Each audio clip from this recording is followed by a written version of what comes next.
আয়া থেকে শত কোটি টাকার মালিক মুক্তা রানী। কে এই মুক্তা রানী? শুনে অসম্ভব মনে হলেও এমনই ঘটেছে ঠাকুরগাঁও সদর উপজেলার গড়িয়া ইউনিয়নের চণ্ডীপুর গ্রামের বাসিন্দা মুক্তা রানীর। জানা যায় কোর্টে মোহর হিসেবে কর্মরত ছিলেন তার স্বামী। যা আয় হতো তা দিয়ে সংসারে সবসময় ছিল টানাপোড়েন। হঠাৎ স্বামী মারা যাওয়ার পর চাচাতো ভাই দুলালের মাধ্যমে সিভিল সার্জন অফিসে আয়া পদে চাকরি পান মুক্তা। 4 বছর পরে চাকরি ছেড়ে যোগ দেন 250 শয্যা বিশিষ্ট জেনারেল হাসপাতালে।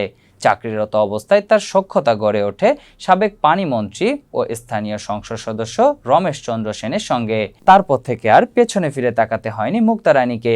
ঠিকাদারি প্রতিষ্ঠানের মাধ্যমে হাসপাতালের কেনাকাটা, খাবার, আউটসোর্সিং এ নিয়োগ বাণিজ্য করে আঙুল ফুলে যেন কলাগাছ হয় তার। এলাকায় মুক্তা এমপি রমেশ চন্দ্র সেনের দ্বিতীয় স্ত্রী হিসেবে পরিচিতি পান।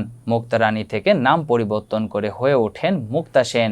ধীরে ধীরে শুরু হয় মুক্তা সেনের উত্থান।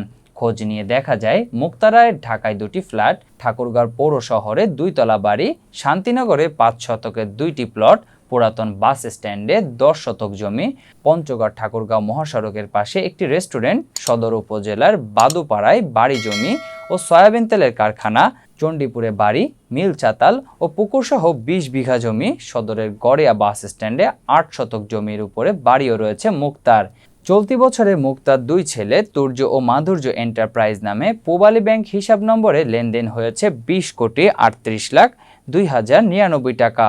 অবশ্য সাবেক মন্ত্রী ও এমপি রমেশ চন্দ্র সেন আটক হওয়ার পর দিন সব টাকা তুলে নেন তিনি। দুর্নীতি দমন কমিশন ঠাকুরগাঁও সমন্বিত কার্যালয়ের উপপরিচালক তাহসিন মুনাবিল হক বলেন, আয় বহির্ভূত সম্পদ উপার্জনের কোনো সুযোগ নেই। কেউ এসবে জড়িত থাকলে তার বিরুদ্ধে ব্যবস্থা নেওয়া হবে।